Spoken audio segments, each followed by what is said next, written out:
Hi, this is Dr. Mahadevan, and we're going to conclude with Part 5 of Basic Life Support and Airway Management. And again, in our BLS overview or BLS pathway, we're all the way down to requiring an AED or a defibrillator. And so that is the last step of BLS. So you're going to continue CPR until either the patient wakes up or an AED or defibrillator arrives. This is an AED and this is a defibrillator. And you're going to attach the AED or defibrillator to the patient. What is an AED exactly? It's a computerized device that attaches to a pulseless victim with these adhesive pads that are shown here.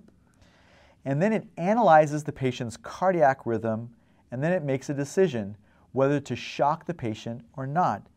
So if the patient is in a rhythm that would be amenable to a shock, it will prompt you to deliver a shock or let you know that it's going to give the patient a shock.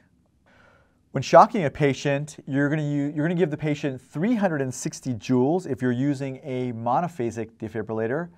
If you're using a biphasic defibrillator, you're going to use 200 joules. As soon as you've given a shock, whether it's an AED or a defibrillator, you want to resume CPR immediately for 5 cycles. This is very, very important. And then after those 5 cycles of CPR, recheck the patient's rhythm and check for a pulse. Before defibrillating any patient, it's very important to ensure the safety of yourself or others. You don't want to create another victim by accident. So typically we'll say 1, I'm clear, 2, you're clear, 3, everybody's clear before giving a defibrillation to the patient. Keep in mind that even though we often think of defibrillation as restarting the heart, it actually doesn't. What it does is it stuns the heart and terminates all electrical activity.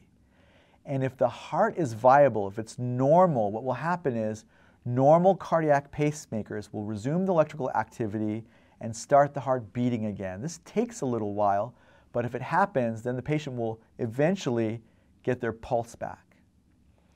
What we do know is this, that if a patient is in a shockable rhythm, either VFib or pulseless VTAC, early defibrillation improves survival, especially if you get to the patient within 5 minutes of collapse.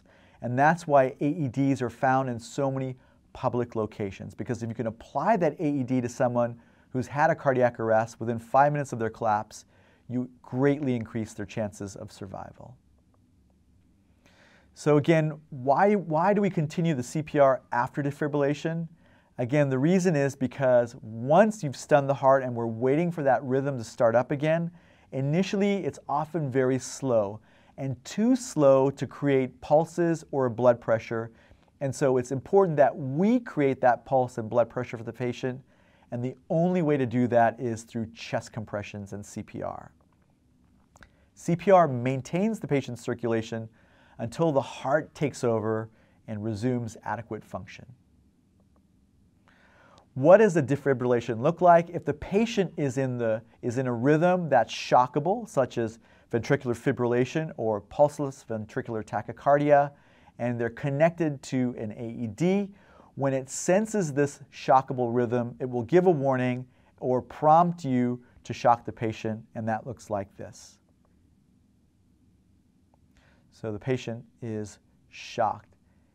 And hopefully, as a result of that shock, will regain their cardiac rhythm. So the last part of the pathway in BLS is you basically breathe for the patient or breathe and provide compressions to the patient until an AED or defibrillator arrives, hook it up to the patient, and if they're in a shockable rhythm, the AED or defibrillator can be used to shock the patient back into a perfusing cardiac rhythm and save their life. So a summary of basic life support is CABD. First is circulation or chest compressions. Next, open the airway. Then provide rescue breaths. And do this until a defibrillator arrives or an AED arrives so that you can defibrillate the patient. So again, the new ABCs have become the CABDs. And if we think about BLS again, from top to bottom, we start with determining whether a patient is responsive or not. If they're unresponsive, our first step is going to be to call for help. Once we've called for help, the next step is to check for a pulse.